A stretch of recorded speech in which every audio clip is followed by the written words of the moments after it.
Lo cierto es que R2P significa el rechazo a la indiferencia de la comunidad internacional de cara a crímenes de lesa humanidad, genocidio, crímenes de guerra, limpieza étnica, crímenes de atrocidad cometidos por un Estado contra su propia gente.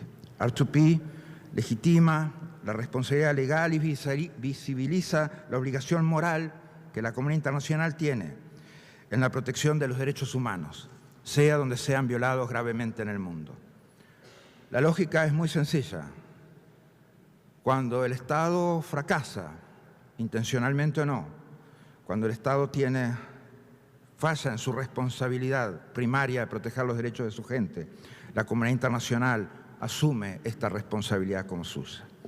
Sería una actuación inmoral de la comunidad internacional, ni siquiera descartar a priori el mecanismo de R2P en casos como el venezolano.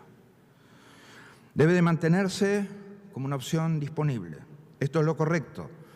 Hacer otra cosa es actuar contrario a derecho. Hacer otra cosa es negarle los derechos al pueblo venezolano. Negarles mecanismos e instrumentos que el derecho internacional ha ido aceptando o han sido cada vez más aceptables para el derecho internacional.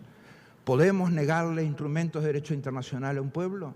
¿Tenemos esa potestad? ¿Tenemos esa capacidad? No, no la tenemos. ¿Tenemos esa potestad de decretar desde acá, a priori, en frío, no R2P para el pueblo venezolano? ¿Qué clase de respuesta es esa? Cuando millones de personas en todo el continente están siendo testigos de lo que ocurre en Venezuela. Quizás por eso, una y otra vez, los conflictos y las violaciones flagrantes de derechos humanos de la historia reciente no se han podido evitar. El patrón de crímenes atroces, choque internacional, indignación y promesa de no repetición, capacidad de acción lenta o nula, crímenes atroces se repite tristemente sin fallar, como ciclos que vuelven.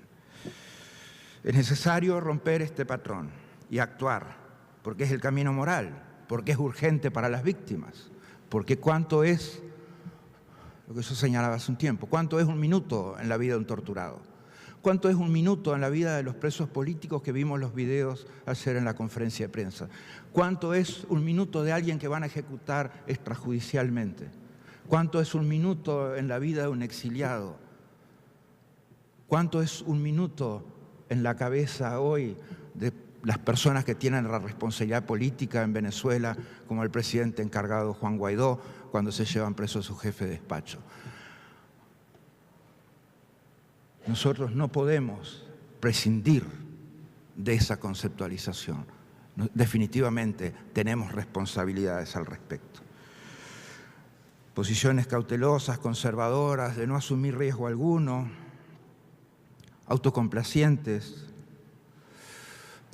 de informes y declaraciones alimentadas, retroalimentadas y autoalimentadas y supraalimentadas.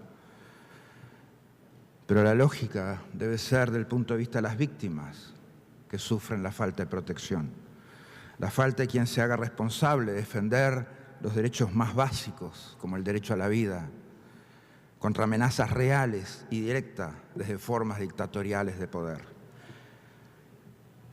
Es necesario preguntarse qué opinan los venezolanos que han sido torturados y que siguen siendo presos políticos.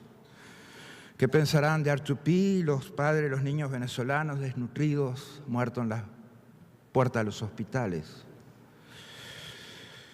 ¿Qué valoración harán de R2P los pacientes de diálisis y de cáncer que no les permiten acceder a su tratamiento por cuestiones político-ideológicas? La responsabilidad es hoy por hoy nuestra, de la comunidad internacional. La soberanía nacional no es incondicional cuando la protección de derechos humanos y del mantenimiento de una noción común, humana, de dignidad, se trata. En todo caso, el principio de responsabilidad de proteger debe ser analizado para Venezuela.